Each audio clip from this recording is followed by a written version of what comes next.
Muy buenas noches, llegamos al viernes de análisis y muchísima información, por supuesto. No puede terminar la semana sin estar pendiente de A la Medida. ¿Cómo están? Buenas noches, Julio, ¿cómo estás? Buenas noches. Sandy, muy buenas noches para ti también. Sí, así es, estamos en viernes y estamos completamente en vivo y en directo. Somos TN23 y su programa de análisis A la Medida. Falta de mérito en el caso de aquella persona capturada por la destrucción de patrimonio de la nación, monumentos específicamente. Exactamente, vamos a analizar entonces, iniciaremos con este tema para poder determinar entonces por qué se dicta falta de mérito. ¿Qué fue lo que pasó entonces en cuanto al argumento que presenta el Ministerio Público? ¿Comenzamos? Así es, pase adelante.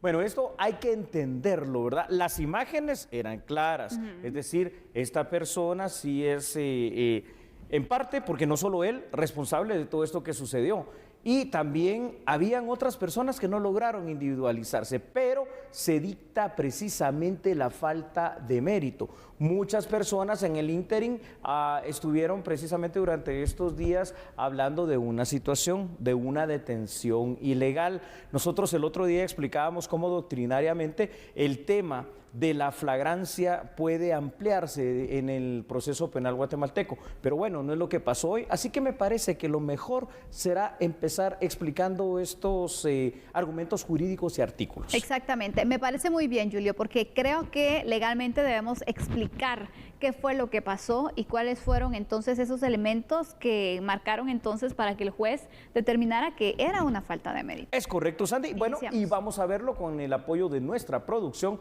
Muchísimas gracias. Ahí en pantalla usted lo va a tener. Y el artículo 272, falta de mérito, es que si no concurren los presupuestos para dictar un auto de prisión preventiva, Sandy, el tribunal va a declarar la falta de mérito, lo cual significa que no va a aplicar ninguna medida de coerción y el caso se cierra, termina con esto. La falta de mérito es determinada por un juez de primera instancia cuando considera que no existen los elementos suficientes para la imputación de un hecho delictivo. También puede ser dictada la falta de mérito por irregularidades ocurridas durante el proceso, como por ejemplo una detención ilegal. Consecuencia directa de la falta de mérito entonces es que el proceso penal se extingue y la persona queda en libertad inmediatamente.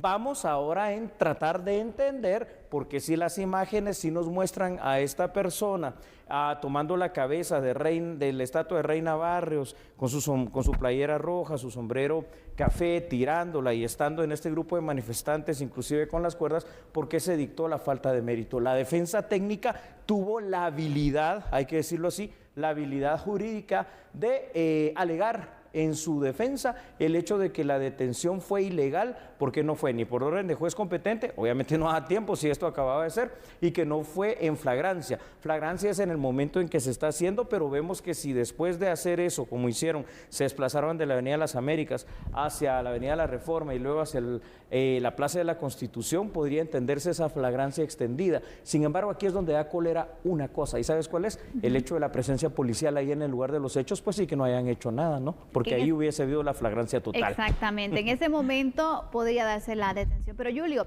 aquí y es oportuno ir aclarando entonces todo el marco legal porque, por ejemplo, la policía estaba ahí, sí, no realizó entonces ninguna detención. Hay que aclarar, la policía lo puede hacer en flagrancia, es decir, totalmente, ellos ven algo que está alterando el orden jurídico. Ellos pueden proceder de oficio, sí, Sandy, ¿no? ¿O tiene que esperar una denuncia? No, fíjate, Sandy, que por eso es importante y a nosotros nos gusta, ¿verdad? Hemos dicho los artículos y ahora vamos a volver a decir uno que yo le encargaría a todos que lo leyéramos, ¿verdad? Como le digo siempre, no me crea a mí, créale a la Constitución. Artículo 6 constitucional. Dice que para poder, detención legal, dice el epígrafe, 1. Se da por orden de juez competente, es decir, una orden de captura, como dice la gente, una orden de aprehensión. No es este el caso. Y 2, por la flagrancia, que en flagrancia se entiende en el tema penal la comisión del delito en ese momento. Se estaba cometiendo un delito que es el daño en este caso a los monumentos, que es patrimonio de la nación, sí. Pero entonces ahí es donde uno de verdad, vuelvo a lo que dije anteriormente, no entiende por qué la policía no se anima, no se atreve, ya no quiere actuar y solo observa como observa cualquiera y solo mira y solo es presencia. No, después se dio a instancias de lo que pasó con las cámaras de la MUNI, porque llegó obviamente el señor alcalde capitalino, se dio la detención, pero quienes pudieron haberlo detenido en ese momento no lo hicieron. Y tomando en cuenta un escenario, por ejemplo, eran algunos elementos de la Policía Nacional Civil que estaban presentes. Probablemente lo que les pasó fue, bueno, si intervenimos aquí vamos a terminar golpeados, ¿no? Y se va a dar un enfrentamiento que a lo mejor después nos puede traer consecuencias a nosotros por el tema de reaccionar, ¿no? Ante pues un golpe que se dé y todo. Pero otra cuestión también. Es su obligación. ¿Y por qué no coordinaron con más agentes? Solicitar apoyo, que se está dando esta situación y que llegaran más patrullas para poder entonces resguardar y conservar el orden. Allí va la situación, perfecto, estoy muy de acuerdo. Es decir, estamos de acuerdo con que el derecho de agrupación, de asociación y hasta de manifestación es un derecho humano que hay que ejercerlo. Completamente de acuerdo. Nadie discute eso. Al contrario, debe de ser así. Pero en lo que no se está de acuerdo es precisamente que esto torne o desencadene algún acto de violencia. Recordemos que la violencia no necesariamente tiene que darse en contra de las personas. Es como cuando con las cosas materiales la diferencia entre un robo y entre un hurto, que hay violencia que se fuerza una chapa para poder acceder al vehículo. Lo mismo pasó en este momento, es decir, ya prácticamente el grueso de manifestantes había pasado, se queda este grupo tratando de derribar primero la estatua de Cristóbal Colón, no lo pudieron hacer porque desataron la furia de un panal de abejas, se trasladaron a la Reforma y le quitaron la cabeza y destruyeron esta otra estatua de Reina Barrios. Entonces, allí en ese momento, por supuesto que tú puedes, si tienes el tiempo como Policía Nacional Civil, de venir, de coordinar lo que tú dices, de hacer algo donde pueda haber una fuerte presencia policial o pueda utilizarse algún mecanismo de los que hay, porque hay gente capacitada para frenar esa cuestión. Poner un grupo de antimotines con solo la presencia ahí, no necesariamente tienen que actuar con las bombas de gas lacrimógeno, aunque sí es necesario, también hay que hacerlo, ¿verdad? Porque si no, hoy destruyen este monumento, mañana destruyen la casa de cualquiera, el otro día van a destruir lo que se les dé la gana. No es así, porque entonces hay mucha anarquía. Totalmente, Julio, es un punto que sin duda alguna se debió analizar y que se debió fortalecer también. Y yo creo que aquí la situación es que la policía necesita actualización y necesita un poco más de refuerzo en cuanto a sus conocimientos. ¿Qué hacer para poder atender una manifestación? ¿Qué hacer cuando se presentan este tipo de escenarios para que ellos puedan reaccionar también? Porque me imagino que el miedo por parte de un agente debe estar en que si reacciona después va a traer consecuencias, porque también se ha dado, ¿no?, que han intervenido en otras situaciones y al final para procesado el agente y no la persona que lo agredió, porque el agente entonces reaccionó ante un golpe y después viene la consecuencia, ¿no? Pero sí es necesario que se pueda dar. ¿Por qué? Porque vivimos en un país donde constantemente hay manifestaciones y manifestaciones que en ocasiones se suben de tono por personas que son infiltradas y que alteran también el objetivo o por los ánimos que también se van intensificando, ¿no? Así es, Sandy. Bueno, en Guatemala en general no se respeta la ley, no se respeta el orden. Ya se está volviendo una costumbre el no respetar la autoridad que puede tener la Policía Nacional Civil, ¿no? Y esto hay que decirlo, fuera de otros temas que hemos hablado de la policía que debe terminar de autodepurarse. Cuando se sabe que va a haber una manifestación de estas, yo creo que tienes que tener, como en cualquier otro país del mundo, ¿no?, los mecanismos adecuados para poder cortar cualquier situación violenta. ¿Por qué? Porque eso puede desencadenar en heridos, en muertes y en otras cuestiones, hasta de personas que no tienen nada que ver con la manifestación. Y Guatemala tiene un par de esas ballenas que lanzan agua a presión, que no le hacen daño a nadie, pero son disuasivas. Guatemala tiene también en la Policía Nacional Civil las FEP, las Fuerzas Especiales Policiales, que pueden tener una presencia un poquito distinta, ¿no?, ya hasta como equipo de antimotines que van a ser disuasivos, es que no se necesita llegar a un encontronazo como tal, pero si algo de esto está pasando, sí necesitas ponerle un alto, porque si no, simple y sencillamente no tienes ya autoridad y dejas que cualquiera haga lo que quiera. Y aparte de todo, cometes errores en este tema, errores procesales en cuanto a la actuación policial que se convierten luego en debilidades procesales en el tema penal. Y bueno, ya hay falta de mérito para este señor. Exactamente. Hay que destacar entonces todos estos elementos que se compartieron por parte de la defensa técnica para poder entonces demostrar que no existían los elementos necesarios para que esta persona enfrentara un proceso judicial. Hay algo que me llamaba la atención, y es que la primera audiencia se canceló porque la persona no hablaba al 100% el idioma español, solicitaban un traductor. Y también es esa justicia pronta que se debe dar, y sobre todo esa reacción inmediata, porque mira, Julio, si bien es cierto, el organismo judicial no tiene completamente pues todo el sistema con traductores, sí hay instituciones que los tienen.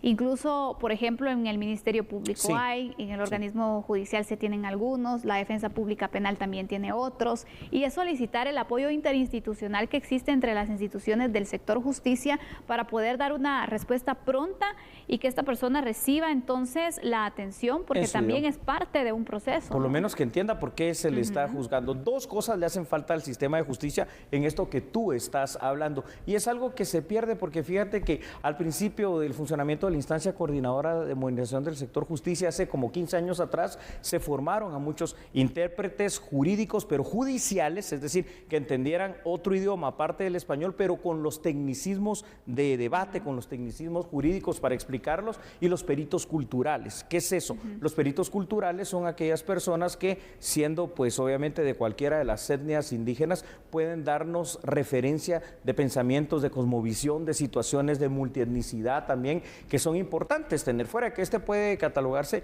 pues como algo que no tiene que ver nada con eso, sino que el hecho de un acto vandálico, llamémosle así, que causó un destrozo. Entonces ahí vemos la debilidad total del sistema de justicia, y vemos también por otra parte y por otro lado cómo doctrinariamente, ¿verdad?, no fue capaz el Ministerio Público de explicar contundentemente que el proceso penal guatemalteco entiende por flagrancia continuada ese hecho de que puede haber una persecución que se dé, y que en ese momento, aunque no esté cometiendo el hecho, pero lo cometió o hace breves minutos o un tiempo atrás, puede todavía catalogarse como tal, porque tú le tienes que hacer ver eso al juez y el juez va a ponderar. Pero si no se lo haces ver y la defensa técnica dice, mire, que hay una detención ilegal por esto, esto y esto, y es todo lo que hay en la audiencia fuera de los videos, dice, bueno, el argumento técnico jurídico legal lo tiene más fuerte la defensa técnica, por lo cual dicto la falta de mérito, ¿verdad? Otra de las cuestiones que quisiera también decir, hay esos grupos clásicos que se llaman defensores aquí de derechos humanos, que si ven en una manifestación que está la Policía Nacional Civil, digamos, en un grupo antimotín de manera preventiva, dicen, ya, violación a los derechos humanos. Señores, es cumplimiento de la ley. Y que manifiesten, pero que no hagan destrozos. Y es prevención también, Julio, pero aquí no se pudo reaccionar para poder prevenir estas situaciones. Así es. ¿Ampliamos los datos, te parece? Con mucho gusto, claro que sí, gracias allá a nuestra producción. Hoy allá en controles con el licenciado Andrés Estrada y todo el gran equipo de A la Medida. Según el artículo 6 de la Constitución, por favor anótelo para que lo tenga usted bien claro, Sandy, para que una detención sea legal debe ocurrir dos hechos. Uno, que exista una orden de aprehensión o se dé la flagrancia. La flagrancia, ya lo dijimos, en la doctrina del proceso penal guatemalteco se puede dar de una manera continuada, pero debe probarse, debe explicarse sólidamente la persecución y la captura después del momento del hecho, aunque no sea en el preciso momento de ese hecho. Pero es que aquí también viene la preparación, ¿no?, que pueden dar las universidades en estos temas doctrinales. Es indiscutible que existió destrucción de estatuas, es evidente, es que están los videos, o sea, puede ser una prueba reina, consideradas parte del patrimonio cultural de la nación, por la que la captura se hubiese tenido que dar a criterio de juez en ese momento. Bueno, es criterio de juez, ¿verdad? En materia de orden penal, siempre que exista alguna duda, esto es importante, sobre cualquier situación de un caso, la misma tiende a favorecer al imputado. Y hoy la duda definitivamente le favoreció al imputado. Y aunque ahí están los videos y aunque ahí están los hechos, pudieron destruir lo que hubiesen querido destruir, como de hecho pasó con este patrimonio, y no pasa nada. ¿Por qué? Porque es Guatemala. Bueno, así se desarrolló entonces este caso que generaba varias dudas. Muchas personas también se preguntaban cómo es que funcionaba el tema de la flagrancia. se logró entonces al final justificar y argumentar legalmente ante el juez. Felicito a la defensa pública penal, por cierto. Muy buena argumentación. Y al final entonces logra que este caso, pues no, esta persona pues no vaya a prisión por situaciones que legalmente, pues bueno, estaban débiles, ¿no? Porque el Ministerio Público no logró demostrar la comisión de los hechos por los cuales le estaban acusando a esta persona. Así es que, bueno, ahí está el resultado de esta audiencia. Se deja falta de mérito, es decir, esta persona no va a ser procesada, quedó en libertad inmediata, exactamente, porque no hay indicios que puedan apuntar a que sí estuvo entonces como participante, a pesar de las imágenes que veíamos. Sí, así es. Pero bueno, ya el Ministerio Público, ¿qué cabe aquí? Ya para ir cerrando, Julio, puede plantear nuevamente el caso, pero de otra forma, ya no por flagrancia, sino por ya un proceso de denuncia normal. Siempre está el tema de que puede presentar un recurso, no apelar esta decisión.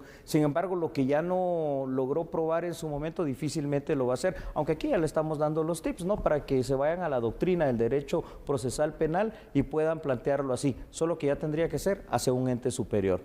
Pero eso hubiese sido anteriormente. Hoy por hoy, con el tema de que se da una falta de mérito, como nadie puede ser juzgado 2 veces por el mismo hecho, señoras y señores, el caso está cerrado. Así finaliza entonces. Nosotros vamos a hacer una pausa en este momento, pero regresando, hablaremos acerca de una situación económica nacional, el tema del salario mínimo. ¿Al fin se va a lograr que se pueda incrementar? Difícil. Bueno, ¿sabe qué? Mejor vamos a la pausa. Recuerde que somos a la medida.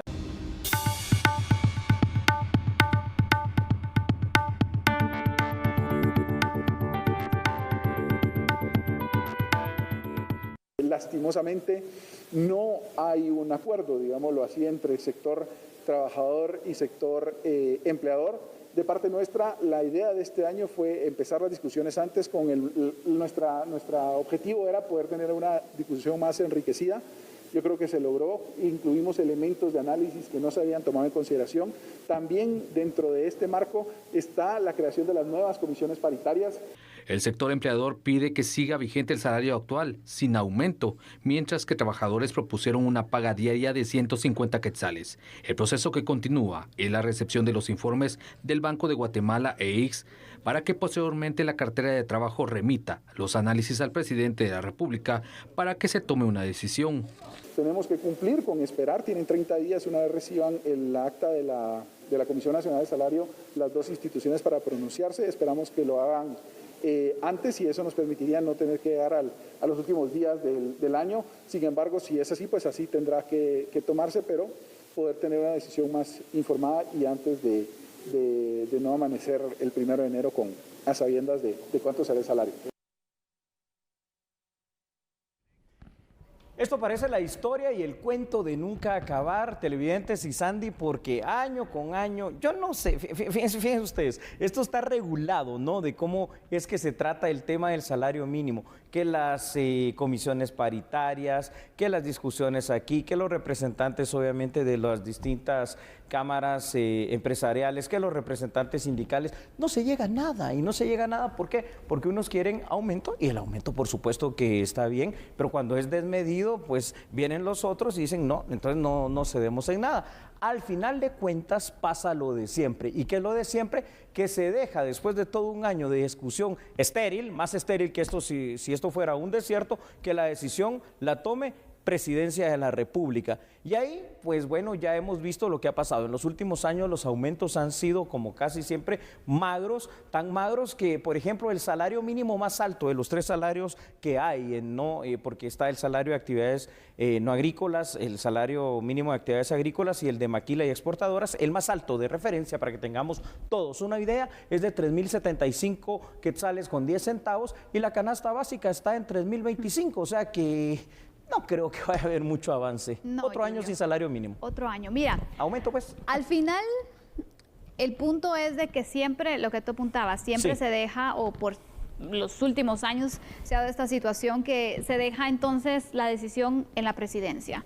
¿Para qué están las comisiones paritarias? Realmente? Para perder el tiempo. Esto Tanto tiene que cambiar. tiempo que se pierde y al final es como, bueno, que lo decidan ellos. Entonces mejor solo hagan sus recomendaciones, se la pasan a presidencia y que presidencia decida, porque prácticamente es lo que están realizando. Sí, ¿no? y mejor que ya ni existan, hay que hacer modificación legal. Sí. Se pierde tiempo, se pierde recursos, se pierde en discusiones que son absolutamente nulas, entonces simple y sencillamente que se fije. Ahora, aquí viene la otra postura, fíjate Sandy, por ejemplo, cuando tomamos algunos referentes como Estados Unidos, ahí no existe salario mínimo y hay una competitividad bastante fuerte en cuanto a que si quiero tener el mejor trabajador, el mejor profesional o algo, le voy a pagar mejor por su tiempo. Acá hay una confusión también doctrinaria en Guatemala. Salario mínimo significa que de ahí se parte, pero en Guatemala el salario mínimo se volvió salario máximo. Máximo y el obligatorio, ¿no? Porque, así es. Porque de plano legalmente tengo que pagar, pero si pudiera pagar menos lo haría. Lo haría. Y pasa.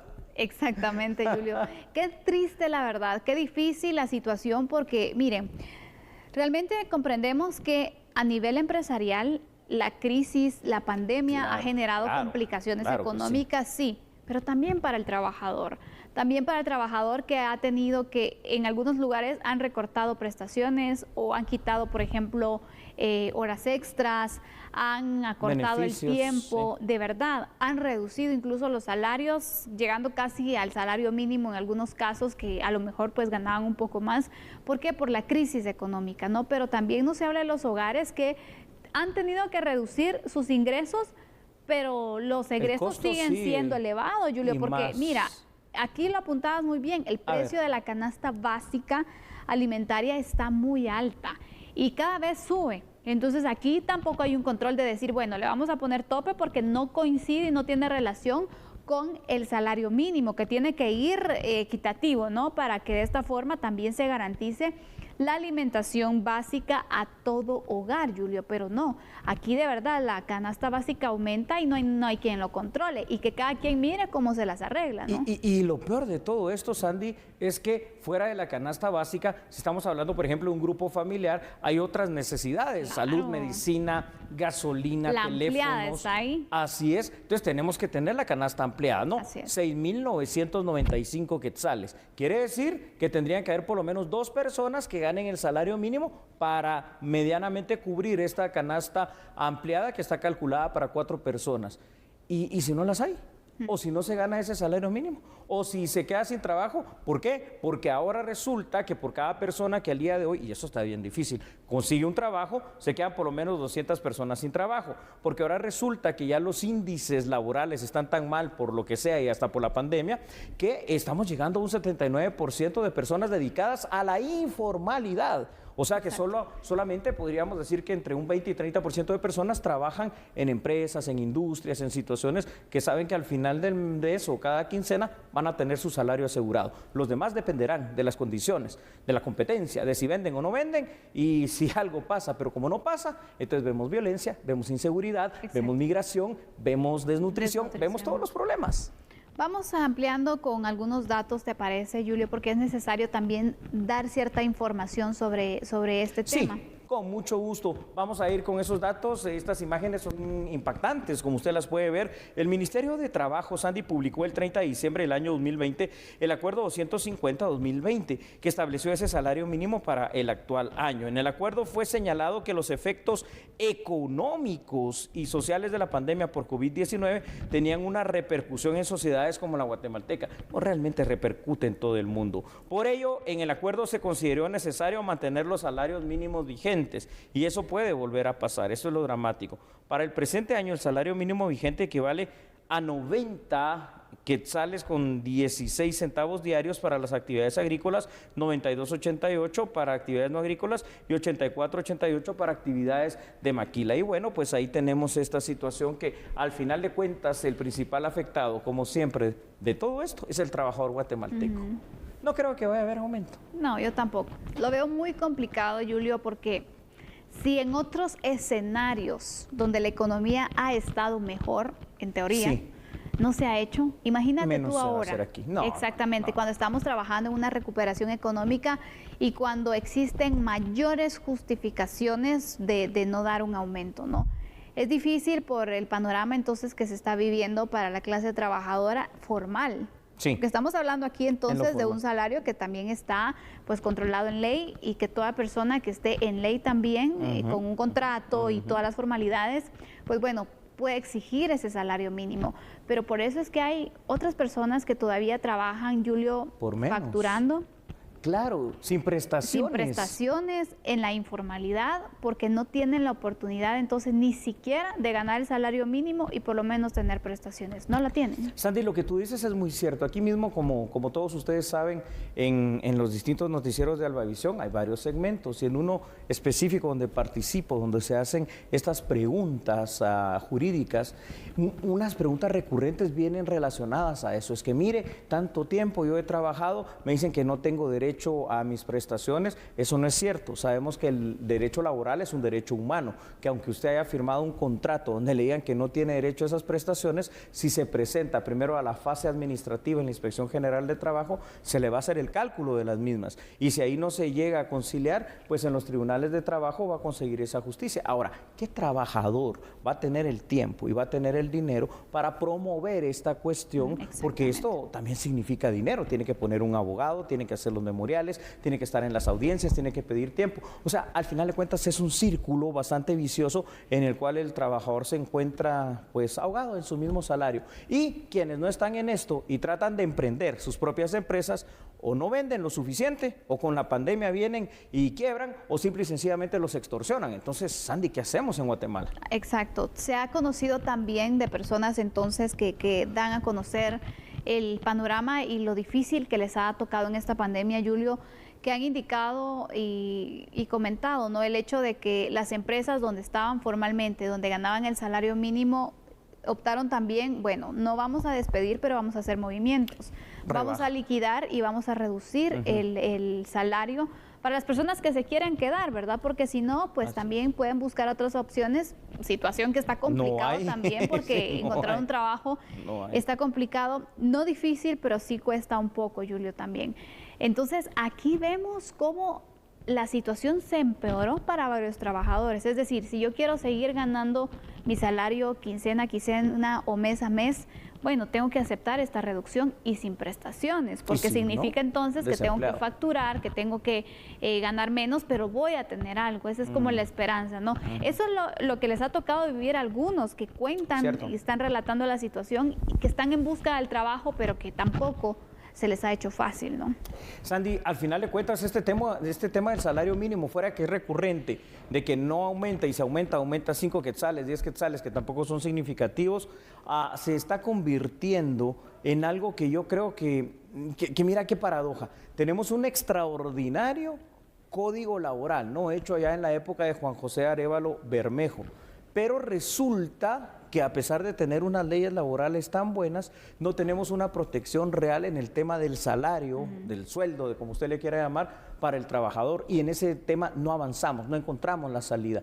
Y al contrario, creo yo, el salario mínimo se ha convertido en el principal, la principal, no sé, cortapisa, el principal candado para que puedan haber mejores salarios en este país, donde también hay que decirlo, no es que si es una economía tan débil y no hay inversión, pues tampoco es que podemos pretender grandes salarios, y esto trae una serie de problemas sociales dramáticos.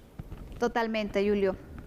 El panorama es complicado, por eso es que también es importante que se pueda empezar desde ya a fortalecer el tema de la recuperación económica, de la atracción, de la inversión también, para poder ir creando polos de desarrollo y aparte de esto también dar mejores oportunidades a los guatemaltecos, porque estamos hablando de las personas que tienen pues un trabajo formal, pero hay muchas personas que ni siquiera tienen acceso, Julio, a un salario, aunque sea el mínimo, no lo tienen. Entonces, por eso es importante también ir fortaleciendo ciertos temas en nuestro país que nos afectan para ir entonces generando mayor inversión y generación de empleos. El tema de la certeza jurídica, la seguridad y distintos puntos al final que van a marcar un atractivo para las personas, para los empresarios que quieran invertir en nuestro país y poder Así es. mejorar la situación de muchas familias que en este momento la están pasando muy difícil. Para finalizar, entonces, aparte de la certeza jurídica y la seguridad, pudiéramos explotar una empresa o varias empresas que no necesitan tener sus fábricas, que es el turismo, pero necesitamos esas dos condiciones como algo sine qua non. Y también necesitamos aprovechar a nuestros embajadores, a nuestros cónsules y al personal diplomático que están en todas las partes del mundo, para que en lugar de estar en coctelitos y todo eso, vayan y hagan reuniones con inversionistas o hagan reuniones con personas que quieran venir a hacer turismo en Guatemala, pero que algo, aunque sea la industria turística, se reactive para que haya trabajo. De lo contrario, estamos atados al salario mínimo. Así es. Cerramos entonces el tema. Veremos al final qué pasa. Tal vez nos podemos equivocar y ahora sí haya pues una variación en el salario mínimo que sea favorable para el trabajador. Ojalá que nos equivoquemos, la verdad, Julio. No, ojalá. No lo creo, pero ojalá. Difícil. Bueno, regresando de la pausa, vamos a analizar un tema que hoy marcó noticia y es la detención de 2 trabajadores del Ministerio Público. Claro que sí, así que por favor no cambie porque nosotros somos a la medida.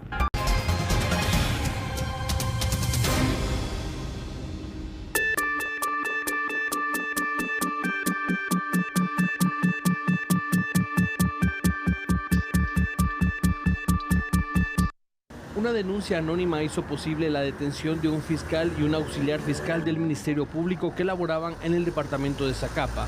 De acuerdo con la denuncia, los agentes transitarían por carretera a El Salvador trasladando ilícitos.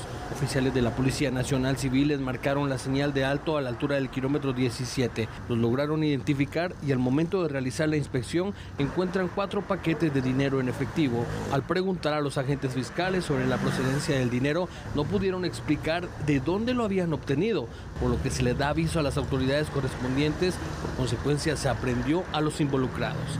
El operativo se realizó a eso de las 2 de la mañana con 30 minutos de este viernes.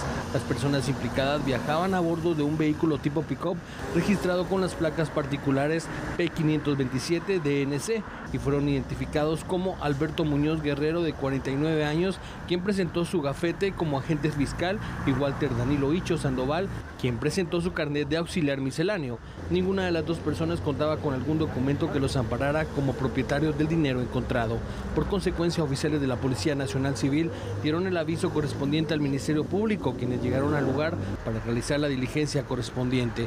Una máquina contadora de billetes de diversas denominaciones fue utilizada para realizar un conteo rápido y efectivo, y se estableció que la incautación sumaba los 200,000 quetzales en efectivo. Los responsables del traslado del dinero de dudosa procedencia fueron trasladados hacia Torre de Tribunales para que pudieran explicar de dónde provenía el dinero. Minutos más tarde, el Ministerio Público realizó publicaciones en su cuenta de Twitter indicando que rechaza cualquier acto de corrupción y actuará de conformidad con su mandato para deducir responsabilidades. Además, se practica una política de cero tolerancia y se invita a la población a denunciar cualquier hecho anómalo a la Fiscalía de Asuntos Internos.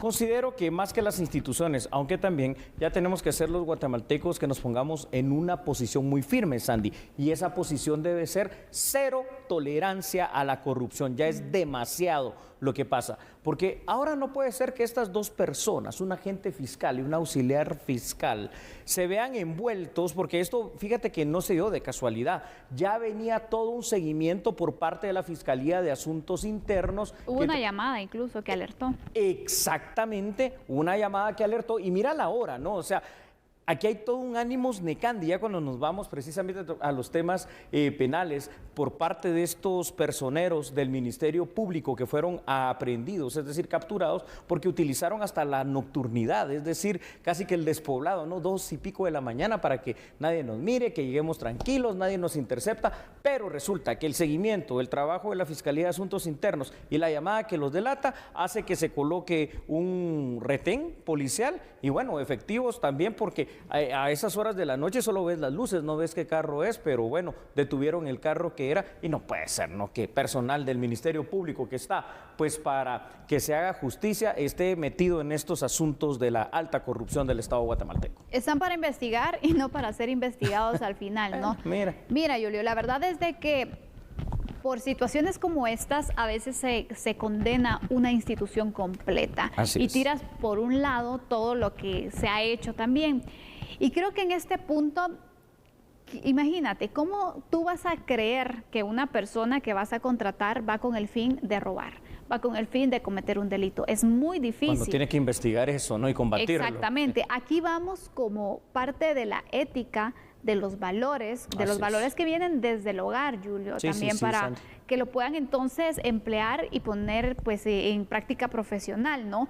Pero si de ese punto está fallando, cualquier situación se vuelve una debilidad para ti también, ¿no? Y esa es la diferencia entre por qué una persona también cae en el delito y otra no, aunque tenga la misma posibilidad de hacerlo. Porque, a ver, exactamente, ¿qué tipo de investigación podemos esperar, por ejemplo, de este señor fiscal y de este auxiliar fiscal, si estamos viendo que probablemente no sé qué delito al final? O sea, sabemos que tiene 200,000 quetzales, que no pudieron justificar. No sabemos si ahí hay un cohecho, ¿verdad?, activo o pasivo, que ellos hayan pedido o hayan recibido plata por alguna cuestión que están investigando. No sabemos si es lavado de dinero, no sabemos si es abuso de autoridad, no sabemos qué es. Lo que sabemos es que no, hombre, esto no puede pasar. Bueno por el MP, porque lo hace conocido y porque dio toda una investigación, pero malo también porque es que esto no puede seguir pasando. Al igual que lo hemos dicho con la Policía Nacional Civil, 1 o 2 personas pueden manchar la imagen de toda una institución y se viene abajo, ¿no? Porque entonces,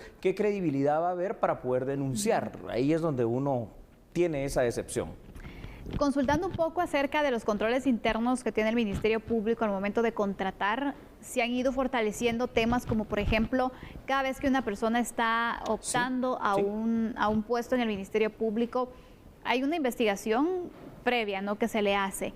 Una, para verificar que si tiene o no algún tipo de vinculación con el crimen organizado, porque sabemos que también pueden personas quererse infiltrar, ¿no? Y de poder hecho, investigar y poder sacar información. Entonces, han intensificado este tipo de controles, pero también, Julio, si cuando ingresas, pues todo bien, y de repente en el ejercicio te corrompes. Ahí está la situación. ¿Cómo lo controlas al final? Exacto. ¿Qué necesitamos? Que en instituciones como las Cortes, empezando por las más altas Cortes, el organismo judicial con sus jueces y todos sus trabajadores, Ministerio Público, Policía Nacional Civil, ¿verdad? Entonces exista ese control anual, no solo de las capacidades, del conocimiento, de la pericia, de lo que tenga que ver en lo jurídico o en la seguridad, sino que también el control de confiabilidad. Y si es necesario pasar pruebas como de polígrafo 1 o 2 veces al año, que se haga, pues, porque al final de cuentas, si no, lo que tenemos es este tipo de vergonzosos resultados, al menos por estos 2 malos trabajadores del MP.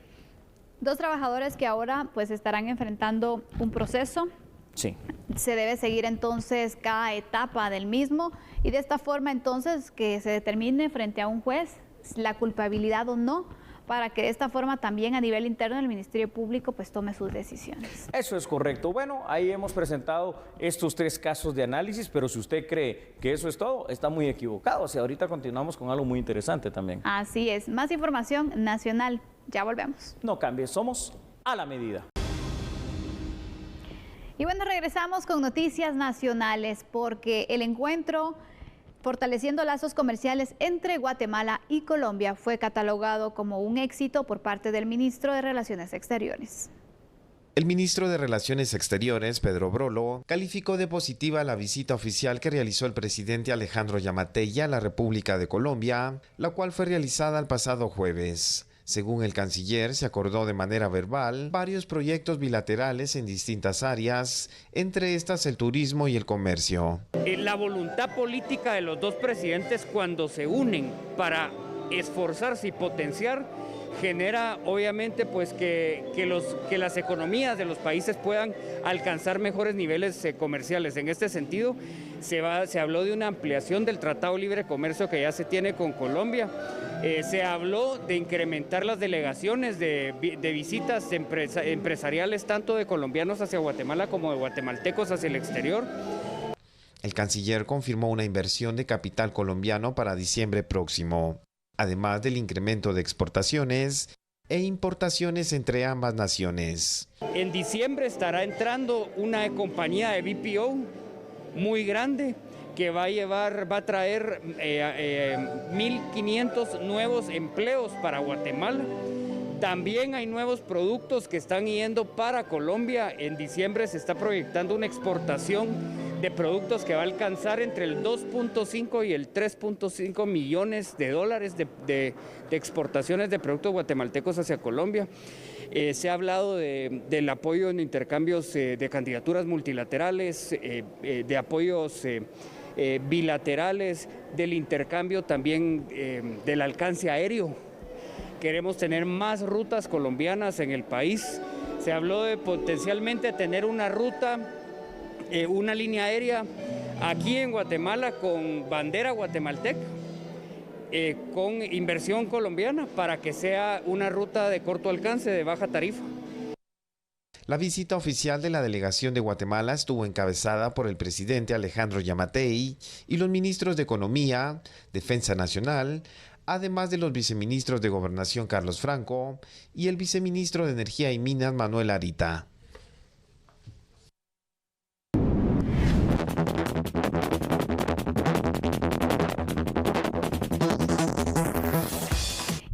Nuestros temas de análisis le informábamos sobre la falta de mérito que se le dio a la persona que provocó daños en un monumento. Pues resulta que nuevamente fue capturado y aquí tenemos la información completa con Samuel Orozco. Adelante, Samuel. Buenas noches.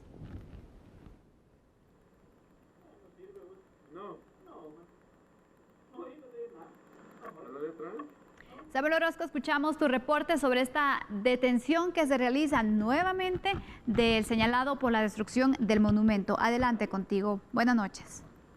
Para que no se haga tan feo, que tenemos problemas técnicos. Hoy por los dos, entonces. No lo tenemos, quedan los dos. Tenemos problemas técnicos, Sandy, ahora. Y bueno, tenemos algunos problemas técnicos, sucede en televisión en vivo, pero aquí tenemos las imágenes, Julio, de la detención que se realiza nuevamente. Iba saliendo, imagínate, del juzgado cuando se le notifica de la detención. Así es. A ver, tratemos de entender qué es lo que pasó, ¿no? Porque si hay una falta de mérito, ya lo vimos, se le dejó libre, no hay ninguna medida de coerción, pero lo que pasó entonces seguramente es que después, con las denuncias estas presentadas por la municipalidad y por el mismo Ministerio de Cultura y Deportes, se dicta por un juez, en este caso de instancia, una orden de aprehensión. Ahora, aquí yo veo un problema técnico jurídico y es el siguiente. Va a tener que ser presentado nuevamente ante un juez de instancia. Pero ya es la segunda ocasión que va a ser presentado por el mismo tema cuando ya hubo una falta de mérito. Entonces, creo que no se va a avanzar mucho tampoco en el proceso. Quizás solo sea el cumplimiento de la orden de aprehensión porque existe, pero es que no puede ser sometido a los tribunales de justicia dos veces por la misma situación. Delito. Exactamente. Se ha querido enmendar entonces un procedimiento que se ha realizado, pero el punto aquí es legalmente. ¿Cabe la posibilidad que esta persona enfrente juicio por el mismo delito que ya fue escuchado en una audiencia previa donde se indicó por parte del juez que no hay mérito para que sea entonces ligado e investigado? La justicia guatemalteca es increíble. No, pero como es Guatemala, probablemente sí, ¿verdad? Bueno, ahí lo tiene usted. ¿Le parece si seguimos con las noticias? Vamos a continuar.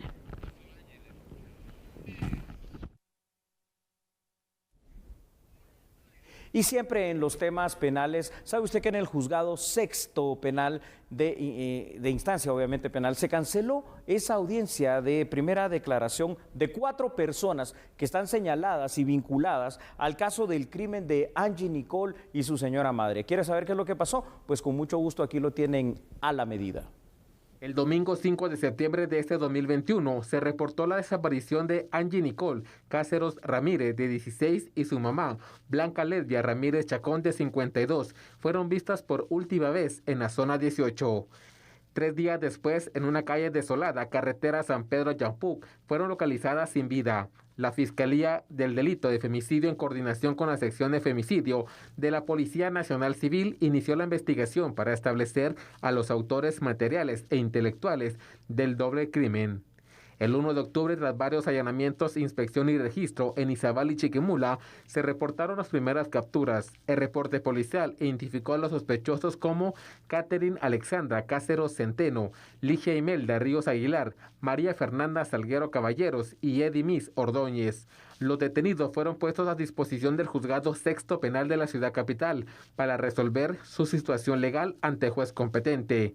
La Judicatura programó para este 15 de octubre la primera declaración de los indicados. Sin embargo, se canceló porque la detenida, María Fernanda Salguero Caballeros, manifestó que no desea tener los servicios profesionales del Instituto de la Defensa Pública Penal. Ella contratará a un abogado de su entera confianza para defenderla de las acusaciones del Ministerio Público. Además, los defensores jurídicos no han tenido acceso al expediente acusatorio para estudiarlo y conocer por qué delitos serán acusados sus patrocinados. El representante de la Fiscalía, abogados y los sospechosos fueron notificados sobre la reprogramación de la audiencia indagatoria. Esta iniciará el jueves 21 de octubre a las 9 de la mañana. Un reporte del Instituto Nacional de Ciencias Forenses indicó que Angie y su mamá, Blanca Ramírez, fallecieron por asfixia por estrangulamiento. Y bueno, así cerramos esta semana. Le queremos agradecer por siempre estar pendiente y lo invitamos para que el fin de semana no se pierda las noticias. Julio, este fin de semana se va a conocer sobre este caso de la persona detenida por daños en monumentos. Hay que estar pendientes de la audiencia también y por supuesto en las noticias en TN23 todo el detalle. Te lo digo en 10 segundos, creo que el criterio que van a utilizar es que como no se dictó sobreseguimiento, la falta de mérito entonces deja vivo el caso. Me imagino que por ahí va. Pero como no vamos a especular, mejor véalo acá por TN23 y lo internacional con Andrés Estrada por TN23 este fin de semana. Chao.